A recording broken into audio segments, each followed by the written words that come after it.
যাই হোক, অনেক ইতিহাস বলার সময় নাই। আমাদের মূল উদ্দেশ্য কথা বলার যে আপনারা সবাই এখানে যারা আছেন সবাই পায় না। যাই হোক, সে সুযোগ পাইছে কি পায় নাই আমি জানি না। আমি তার পক্ষ থেকে আপনাদের কাছে ক্ষমা চাই। যদি তার কাছে বড় ধরনের কোনো পাওনা থাকতে থাকে সেটা মাফ করার মতোই না, বলবেন আমার বাগিনা আছে বা আমরা আছি, সব চেষ্টা করবো করার।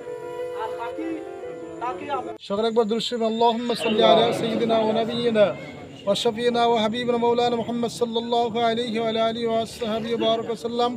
সম্মানিত হাজিরিন ও সামিন, আমরা মরহুম আব্দুল হাকিম পেদা সাহেবের জানাজায় উপস্থিত হতে পারলাম, এই জন্য সকলে একবার বলুন আলহামদুলিল্লাহ। তার কবরকে জান্নাতের উচ্চ মাকাম দান করে সকলে আর তার সকলত পরিবার যারা রয়েছেন তাদের সকলকে সাবরুন যেমন ইখতিয়ার করার তৌফিক দান করেন, সব আল্লাহুম্মা আমিন। আর কথা বলবো না, আমাদের সময় শেষ হয়ে গেছে। এখন আমাদের আপনাদের সম্মুখে সংক্ষিপ্ত কথা বলছেন ঐতিহ্যবাহী কুমারখালী আমিনী আলেম মাদ্রাসার সম্মানিত অধ্যক্ষ জনাব হযরত মাওলানা আব্দুস সালাম সাহেব। কালামিল মাজিদ ওয়াল ফুরকানিল হামিদ, কুল্লু নাফসিন যায়িকাতুল মাউত। وقال الله تعالى إن الله وملائكته يصلون على النبي يا أيها الذين آمنوا صلوا عليه وسلموا تسليما اللهم صل على سيدنا ونبينا وشفينا وحبيبنا مولانا محمد صلى الله عليه وآله وصحبه وبارك وسلم।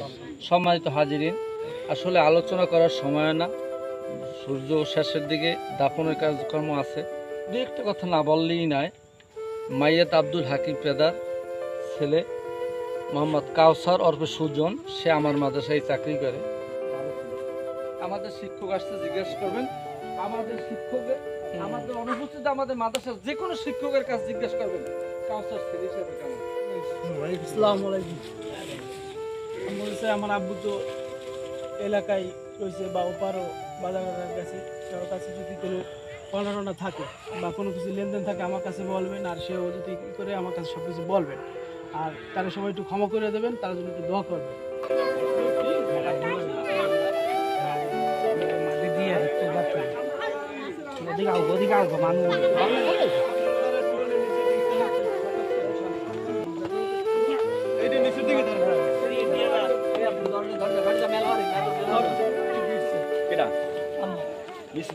আর কইছে তুই গাড়ি লই যাবার না এর নাম